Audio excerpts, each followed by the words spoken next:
జగన్మోహన్ రెడ్డి గారు మొన్న నేను బాలకృష్ణ గారి బిల్డింగ్ నుంచి ఆ ఐపీ అడ్రస్ నుంచి నా మీద తప్పుడు ప్రచారం జరిగింది అని కేసు పెట్టాను, కావాలంటే నా మాటల్లోనే వినండి అని జగన్మోహన్ రెడ్డి గారు చాలా ఎంటర్టైనింగ్గా ఒక వీడియో క్లిప్ని కూడా అందరికీ చూపించడం జరిగింది. చాలా సంతోషం. కానీ జగన్మోహన్ రెడ్డి గారు, మీకు నిజంగానే చెల్లెల మీద ప్రేమ ఉండుంటే మీకు బాలకృష్ణ గారో లేక బాలకృష్ణ బిల్డింగ్ ఐపీ అడ్రస్ నుంచో మీ చెల్లెల మీద తప్పుడు ప్రచారం జరిగింది అని మీరు నమ్మింటే, మీకు తెలుసుంటే, మరి మీరు 5 సంవత్సరాలు ముఖ్యమంత్రిగా ఉన్నారు కదా.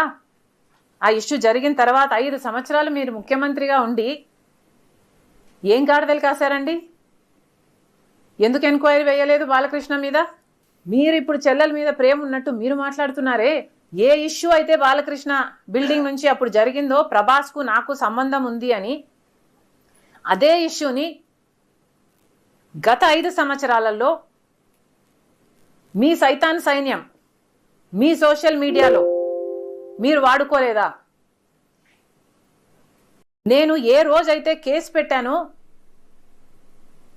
ఇలా జరిగింది, నా మీద తప్పుడు ప్రచారం జరుగుతుంది అని ఏ రోజైతే కేసు పెట్టానో ఆ రోజే నేను ప్రభాస్ అన్న వ్యక్తిని ఇంతవరకు చూడలేదు అని చెప్పాను. ఈ రోజుటికి కూడా నాకు ప్రభాస్ అంటే ఎవడో తెలియదు. ఈ రోజుటికి కూడా చెప్తున్నా, ఆ రోజు ప్రమాణం చేశాను నా బిడ్డల మీద నాకు సంబంధం లేదు ఆయనతో అని. ఈ రోజు మళ్ళీ చేయడానికి కూడా చెప్తున్నా, నాకు సంబంధం లేదు ఆయనతో. నా బిడ్డల మీద ప్రమాణం చేసి చెప్తున్నా. జగన్మోహన్ రెడ్డి గారికి ఇవన్నీ తెలిసి కూడా నాకు క్యారెక్టర్ లేనట్టు, నాకు ఆయనతో సంబంధం ఉన్నట్టు గత 5 సంవత్సరాలలో మీ సైతాన్ సైన్యం చేత ప్రాపగాండా చేయించలేదా? మీకా చెల్లెల మీద ప్రేమ ఉన్నది, సిగ్గుండాలి కదా. మళ్ళీ నా వీడియోనే ప్లే చేసి మళ్ళీ ఆయనకు మైలేజ్ వచ్చేటట్టు వాడుకుంటున్నారు. అంటే నా వీడియో పనికొస్తుందన్నా మీరు వాడేసుకుంటారు.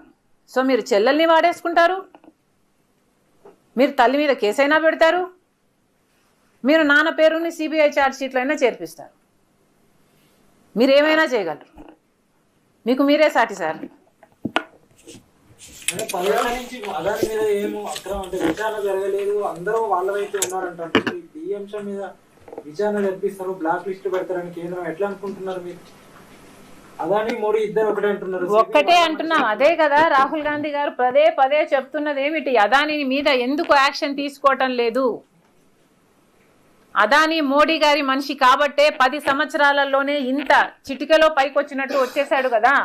ఇది అన్యాయం కదా, ఎంక్వైరీ జరగాలి కదా. మన ఏజెన్సీలు ఆయన అవినీతిని కనుక్కొని ఉండాల్సింది కదా. ఎక్కడో అమెరికాలో బయటపడ్డం ఏమిటి? వీళ్ళు గాడిదలు కాస్తున్నారా? గుడిగురాలకు వెంట్రుకలు వీక్తున్నారా? ఏం చేస్తున్నారండి?